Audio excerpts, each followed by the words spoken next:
en este lunes 25 de abril del año 2022. Y en este momento le corresponde el turno para hacer su comentario a nuestro compañero José Luis Mendoza y Cervantes. Pero antes, usted tiene una información que a mí me parece que es importante sobre lo que está pasando en la región norte del país, especialmente en la provincia central, Santiago de los Caballeros. Así es, nos envía un mensaje nuestro amigo Miguel Tejada, y no el pelotero, nuestro amigo Miguel Tejada desde Santiago. Nos dice que él estaba haciendo un recorrido a eso de las 7:10 de la mañana por Santiago Oeste, que es el distrito municipal que tiene un tiempo muy corto de creado en Santiago. Y bueno, él estaba recorriendo las calles, me dice que todo luce tranquilo, que hay poco tránsito, que hay personas esperando vehículos del transporte público, que no hay muchos vehículos del transporte público, los negocios cerrados, pero él mismo me hace la aclaración de que puede ser por la hora, ¿verdad? 7:10 de la mañana, que todavía muchos negocios no han abierto sus puertas. O sea que habría que esperar, ¿verdad?, que la mañana siga avanzando para ver cuál es el comportamiento con relación a esta convocatoria a huelga que se ha hecho para el día de hoy en 14 provincias del Cibao. Pero todo tranquilo en Santiago Oeste, todo en calma hasta el momento. Pocos vehículos del transporte y gente dispuesta, ¿verdad?, a ir a su trabajo, esperando poder transportarse para llegar a su destino. Importante esa aclaración, esa actualización con respecto a lo que ocurre en el Cibao, especialmente en Santiago, la provincia de Santiago, con su cabecera Santiago de los Caballeros, nuestra segunda capital, ciudad de importancia del país. Miren, señores, dos cosas. Primero, el día de ayer, por eso no voy a ser muy extenso en recordar nuestra efeméride histórica del 24 de abril de 1965. Me parece que el día de ayer gran parte de nuestros medios de comunicación del país dedicaron importantes reseñas a lo que fue pues ese momento histórico, que podrá discutirse su categorización, si es un levantamiento, si es una guerra civil, si es revolución, como le llaman algunos, pero definitivamente marca un momento importante, y es las propias contradicciones internas de la sociedad dominicana tras la caída de Trujillo, lo que representó el quiebre innecesario por demás, cruento y de verdad con un espíritu de atraso terrible con lo que fue el golpe al gobierno constitucional del profesor Bosch. Esa demostración de fuerza era la evidencia de que una gran parte de la sociedad dominicana no estaba habituada a la democracia. Para vivir en democracia se necesitan demócratas. No puede una democracia mantenerse solo bajo el sacerdocio del voto. La democracia no se compone solo por votantes. En las dictaduras se vota. En Corea del Norte se vota, por Dios. No se elige, pero se vota. Porque el voto puede terminar siendo eso, un rito legalista, un rito que busca legalidad donde no hay legitimidad. En ese sentido, la democracia, su materia prima es el disenso. Es disentir respetando la ley, sin afectar físicamente, moralmente, ni las libertades de terceros. Disentir en cuanto a qué hacer, a cómo debe hacerse, a cuál es la forma correcta de hacerse y a quién lo hace y cómo lo hace.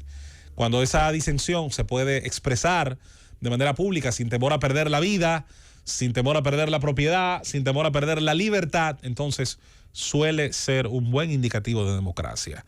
Lo ocurrido en el 63 termina entonces pariendo en el espíritu de la sociedad que sí tenía las condiciones para ejecutar su desarrollo en democracia, termina pariendo un espíritu de oposición, primero un tanto silente, pero que luego fue tomando cuerpo, sobre todo cuando se vio desde el inicio el derramamiento de sangre de juventudes, los frentes guerrilleros, las huelgas, el problema con las cantinas militares, que fue un fenómeno de corrupción importantísimo en el triunvirato, y finalmente cuando un levantamiento termina derribando el triunvirato de uno, que dirigía Donald Reed Cabral, y ante esta situación entonces se da una división en las Fuerzas Armadas, las que apoyaban el retorno a la Constitución del 63 o de diciembre del 62, como usted prefiera, y quienes en medio ahora del marco externo, apoyándose en la situación externa, con una Cuba que desde el año 1959 tenía el proceso revolucionario del 1 de enero, que se había declarado en el 61, no fue del 59 que se declaró socialista, es importante recordarlo, sino que en el 61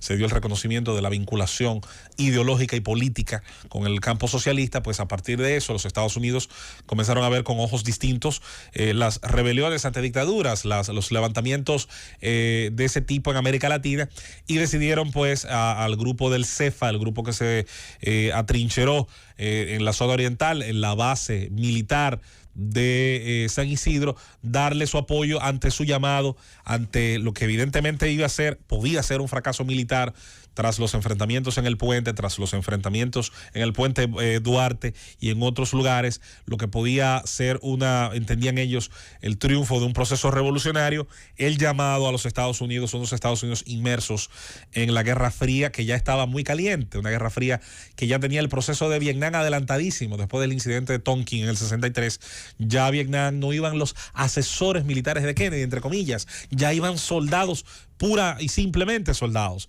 Y son muchos los que dicen que de hecho ese conato sirvió para que la 142 aerotransportada, entre otras divisiones del ejército estadounidense, pues probaran en un clima húmedo, cálido y con condiciones similares a la Indochina donde finalmente iban, pues probaran algunos aspectos. Es una de esas teorías de conspiración, pero que resulta interesante de alguna manera verlo. Se ha escrito mucho, se han derramado cataratas de tinta sobre papel, sobre ese conato, sobre lo que significó, sobre lo que generó, sobre la imposición a través de las tropas de un proceso electoral del 66 muy envenenado, muy amañado por la presencia del invasor, y donde sin dudas no fue fácil para el profesor Bosch hacer ningún tipo de campaña electoral, como sí lo sería para su opositor, y lo que surgió a partir de esos comicios, de esa constitución en específico y de ese orden político. Así las cosas, vamos a nuestro tema central. El Gran Santo Domingo, recordaremos cuando todos nos dieron geografía, era prácticamente todo el Distrito Nacional de antes, esa enorme capital de 3,000 y pico de kilómetros, y que tenía en sus extremos, en los extremos de ese distrito de entonces, pues unos municipios que crecieron de manera aparte, pero que tarde o temprano iban a ser devorados por el crecimiento de la urbe. Proceso que de manera interesante, y para los más jóvenes, viene dándose hace muchos años, hace siglos de hecho, cuando se declaró la independencia nacional, que fue proclamada de hecho en la Puerta del Conde, y que a partir de ahí pues inició todo el proceso histórico que conocemos. Por ejemplo, existía la villa de San Carlos. San Carlos tenía hasta su propio cabildo, porque San Carlos era una población aparte de la vieja capital de Ciudad Colonial y Ciudad Nueva. Pero existía el poblado de Villamella, de Santo Domingo Norte. Pero existía un poblado llamado San Lorenzo de los Negros Minas, que es Los Minas. Y así existían ciertas comunidades que ya habían tenido un desarrollo por adelantado, como los Alcarrizos, desconectada de la ciudad primigenia, de la ciudad original. Pero los tiempos cambian, se fue dando el crecimiento material, el desarrollo de nuestro pueblo lento, con tropiezos, con sangre derramada, pero progreso al fin. El ser humano está condenado a encontrar la mejoría. Y se va dando el crecimiento de esta capital, una capital que en el año 1955, cuando se realiza la Feria de la Paz y Confraternidad del Mundo Libre, entre otras cosas, el lujo que Trujillo quiso exhibir ante el mundo de cierto progreso material, pues esa feria encuentra una ciudad ya de 250,000 de habitantes. Una ciudad de 250,000 de habitantes que tenía, y lo podía producir sin duda el régimen con más facilidad tal vez que otros gobiernos, una planificación de ciudad. Había un plano con una especie de orden que buscaba un norte, con una cuadrícula casi perfecta. Esa cuadrícula puede verse en sectores que se desarrollaron para ese entonces, que se dibujaron para ese entonces, tanto en zona oriental, como es el caso de Osama, de Ensanche Osama o de las Almas Rosas, pasando por algunos sectores del Santo Domingo, como es el Ensanche Luperón y otros sectores, los Prados, que se desarrollaron con esa cuadrícula, que se desarrollaron originalmente en propiedades bien amplias, algunas de 500 metros cuadrados o más, y que fueron sobre todo vendidas con facilidades a empleados del Estado, sobre todo militares. Mucha gente recordará que muchos de esos proyectos y los BAMESOS, los barrios de mejoramiento social, los ABICA, entre otros nombres de constructoras y nombres de organismos que se desarrollaron para el desarrollo, que se organizaron, mejor dicho, para el desarrollo, perdón por la redundancia y cacofonía, fueron primero vendidos a empleados del Estado. Así las cosas, se da el crecimiento de esta ciudad. El primero que se da dentro de cierto aspecto de orden. Pero a partir precisamente de la década de los 60, con la crisis política, económica, con la crisis institucional, con una política agraria que sufrió cambios importantes, que incluso desde fuera fue afectada por cambios que se dieron dentro de mercados importantes del mundo, comienza un proceso y es la huida del campo. Comienza el material humano, el recurso humano del campo a venir a la ciudad. Pero no a vivir en chalets ni en mansiones bretonas, pero no a vivir tampoco en aceras y en cuadras organizadas para ello, sino como pudiera, donde pudiera y en las condiciones que se pudieran.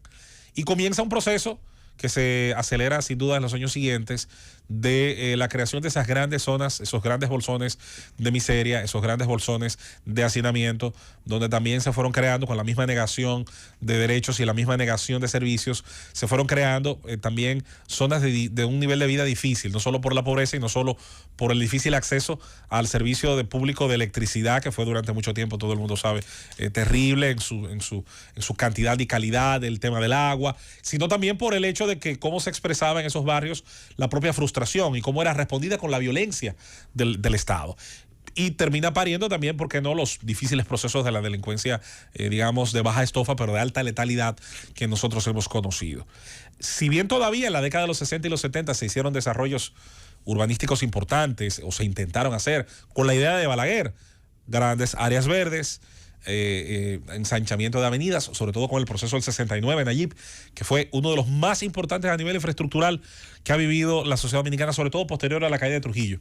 Hablo del proceso 68-69 porque son los años donde se decide hacer la ampliación de las grandes avenidas, se construye la avenida San Vicente, se amplía la 27 de febrero, que solamente llegaba hasta la avenida Abraham Lincoln, y que se decidió pues ampliar en dirección a lo que hoy es Las Caobas y toda esa zona de Santo Domingo Este. El crecimiento planificado, hay que decirlo, siempre a partir de los años 70 fue la excepción, no la norma. Fue la excepción, no la norma. La norma fue la ocupación, el crecimiento como se pudo y de la manera que se pudo, con el pecado de acción y omisión del Estado. El Estado pecó por acción porque produjo las circunstancias que parieron ese desorden, y pecó por omisión porque miró hacia otro lado cuando se estaba produciendo la ocupación de territorios, de terrenos tanto públicos como privados, terrenos de vocación pública para desarrollar ciertamente la ciudad que no fue, y terrenos de vocación privada que en muchos casos todavía algunos están décadas después en litigio en los tribunales, como la famosa parcela 257.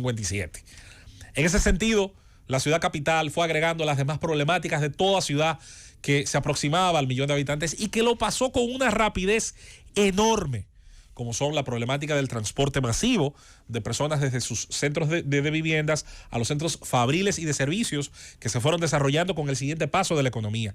Esa es nuestra siguiente problemática que todavía al día de hoy estamos enfrentando, pero la estamos enfrentando ya con todos los agravantes que el tiempo agregó. Pero está la problemática de seguridad. Es una ciudad que creció sin la planificación ni la reformulación de una policía que estaba todavía con el chip de la Guerra Fría, enfrentando a cualquier joven que, usando afro, patillas y una vestimenta que pudiera ser sospechosa según el que estuviera el arma en la mano, estaba para reprimir civiles, estaba para reprimir estudiantes, y estaba pensada más que nada en atemorizar a las masas, no en brindarles la seguridad y la satisfacción que sus libertades plenas consignan en la Constitución Dominicana. La ciudad de Santo Domingo, por lo tanto, ha sido sin dudas un enorme monumento a la irresponsabilidad. Y ese monumento a la irresponsabilidad solo ha tenido dos virtudes en ese tiempo. ¿Saben cuáles son esas dos virtudes? El propio esfuerzo humano, el propio esfuerzo del dominicano. Y aquí no quiero hacer separación de clases, aquí quiero pensar en la conjunción del elemento humano, que ha sabido, sobre todo cuando se lo ha permitido la ley, la norma y la institucionalidad, tras las distintas reformas que existieron, hacer una transformación material y una creación de riqueza como nunca antes se conoció, sobre todo a partir de los años 90, cuando la varilla, el bloque y cemento sale de lo que eran las casas de los ricos, las clases medias y esos proyectos originales de la época de Trujillo y de los multis de Balaguer, y comienza el civil a hacer cambios y mejoras infraestructurales. Y así comienzan nuestros barrios. No dejan de ser barrios humildes, no dejan de ser barrios donde hay mucha gente pobre, pero comienza también a llegar a sustituir la vieja casa de madera, la casa de blocks, como en los años 60 y 70, la casa de cana fue sustituida por la casa de zinc, porque la máquina onduladora había llegado a ciertos comercios del país, a ciertas ferreterías, a ciertos grupos que vendían la materia. En ese sentido, esa transformación que vimos en los años 90 fue altamente positiva, agregó valor, agregó muchísimo valor a la propiedad humilde, a eso que antes era simplemente una casucha que había cada cierto tiempo que colocarle tablones y que colocarle materiales. El trabajo duro le terminó convirtiendo en paredes de bloques y con más esfuerzo todavía. ¿Y por qué no? El brazo siempre amigo, ejecutor de esa diáspora, que se marchó también por el fracaso de su proyecto de vida aquí, terminó incluso esa casa colocándole luego un plato, haciéndole un fino, colocándole, vamos a hacer una segunda y alquilarla, o vamos a hacerla para cuando fulana venga de Nueva York.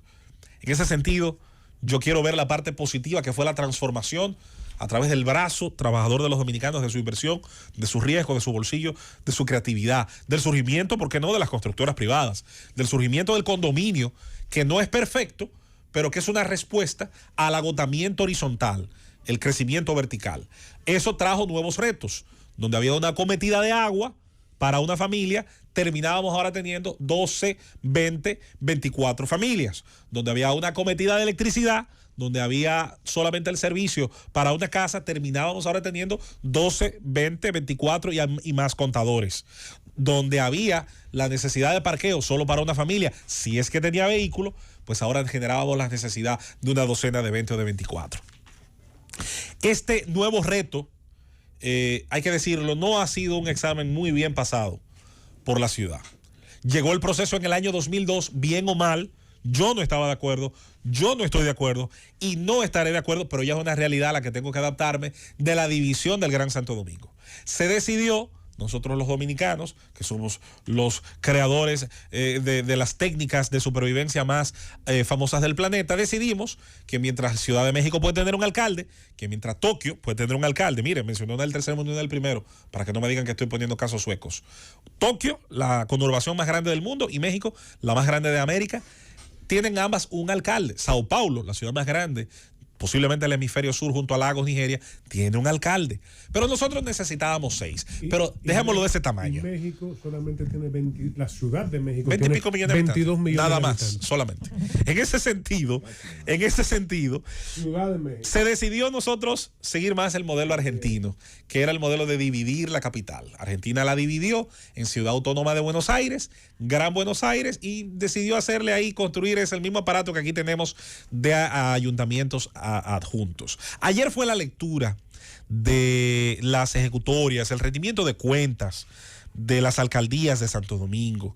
Cada quien, pues, por su lado, hacía una lectura. No, de todo el país. Bueno, de todo el país, pero menciono específicamente, por ser el centro de nuestro comentario, pues las de Santo Domingo, especialmente Nayib, Distrito Nacional, Santo Domingo Este, que es la más numerosa en cuanto a población, Santo Domingo Norte, que tiene ese reto importante de ser la menos planificada de todas. Santo Domingo Norte tiene el peor de los dibujos urbanos que tiene cualquiera de las demás. Santo Domingo Oeste, que si bien tiene un dibujo un poco más racional, no dejó de crecer también en desorden. En Los Alcarrizos, con esa historia tan particular que tiene y donde ahora hay unas obras importantes del gobierno central. El caso de Boca Chica, que agrega el elemento turístico, el elemento de playa, los aspectos buenos y malos que se dan dentro de todo esto, y Guerra, por no seguir pues con las más pequeñas que están sobre todo hacia la cara norte, y los distritos municipales adjuntos como la Junta Municipal de La Caleta, entre otros. ¿Qué tienen en común todos estos municipios? Que aun si hicieran un trabajo, digamos, óptimo desde el punto de vista de sus posibilidades, tienen un problema grave, compañeros, y con esto cierro. ¿Cómo se sientan? ¿De qué manera? ¿En qué organismo que pudiera crearse? Yo aquí voy a sugerir, para finalizar este comentario, una idea. No me gusta solo hablar del problema. ¿Cómo pudieran concatenarse las políticas de todos estos gobernantes, gobiernos locales, para problemas que precisamente rebasan las fronteras políticas? ¿O acaso usted cree de verdad que cuando usted cruza la Luperón usted está llegando a otro mundo? Usted está llegando a otra provincia desde el punto de vista político. Pero el mismo problema que está de un lado está del otro. A veces en basura, a veces en delincuencia. Esa interconexión es automática. No depende de lo que alguien haya dibujado en un trazo. Pudiera ser quizás más realista la división, tal vez por el río Osama o el Isabela, allí donde estén uno y otro. Pero en el sentido de la problemática, Santo Domingo es uno solo. Santo Domingo tiene un problema de transporte cuyas avenidas se interconectan. Si la 27 de febrero, por ejemplo, en algún momento se decide hacer su licitación para usufructo de transporte masivo, eso tendría que hacerse donde quiera que la 27, llamándose como se llame, porque sería las Américas de aquel lado, más la prolongación en la Caoba, tendría que sentar a todos los participantes de ella y hacer la subdivisión correcta de los tramos a licitarse, de cuál es el alcance, de cuál es el número mínimo con el que tendría que empezarse, de cuál es el número máximo al que aspiramos, de soluciones en autobuses, de cuál sería la fecha en la que hipotéticamente podríamos tener un metro con vagones por debajo, con autobuses por arriba, tratando de subsanar esta situación. Y cierro diciendo mi propuesta, humildemente, como ciudadano que ha vivido las verdes y las maduras en esta ciudad, que me ha tocado vivir, por cierto, en 3 de las demarcaciones. Cierro diciendo que no me gusta sumar más burocracia. No creo en crear nuevas instituciones si las anteriores no funcionan. Ahora, tiene que crearse, así sea de manera, pues, simbólica, la oficina del Gran Santo Domingo, la oficina metropolitana donde los alcaldes tengan que de alguna manera conectar políticas que no pueden individualizarse. No va a haber solución para el transporte masivo dividiéndola en 6, ni en 5, ni en 4, ni en 3. Tiene que haberla de manera conjunta. Por solo citar un caso. Pedro de Jesús Candelier va ahora a encargarse de diseñar políticas municipales de seguridad en Santo Domingo Norte. Si funcionan en Santo Domingo Norte tenemos un problema. Si no funcionan cuando cruzamos Sabana Perdida hacia Santo Domingo Este. Esas son políticas que tendrían que diseñarse. Le sugerimos en una gran hipotética mesa ejecutiva de los alcaldes del Gran Santo Domingo. No estoy hablando de crear otro elemento burocrático ni otra pirámide más. Estoy hablando simplemente de crear el mecanismo. Hay una figura. Puede ser hasta un grupo de chat. No, hay una figura que existe. Y de hecho, tal vez no esté operando, funcionando con la regularidad que debiera, pero hay lo que se llama la mancomunidad del Gran Santo Domingo. Pues démosle a la mancomunidad. Que es una mesa donde todos los alcaldes del Gran Santo Domingo discuten temas que son importantes para todos esos municipios. Pues a la mancomunidad, que en inglés es a la Commonwealth del Gran Santo Domingo, pues vamos a darle vida, porque ayer 6 gobiernos locales estaban hablando de lo mismo. Estaban cada uno con su proyecto, y eso está muy bien hasta cierto aspecto porque es lo que tenemos. Pero las problemáticas que cruzan las calles y los límites de uno y otro no tienen nada que ver ni se enteran, como el virus del COVID, que no tiene ni dimensión social ni moral porque es un virus. Los problemas del Gran Santo Domingo ni se enteran de que cruzando una calle se cruza hacia otro municipio. ¡Llévatelo!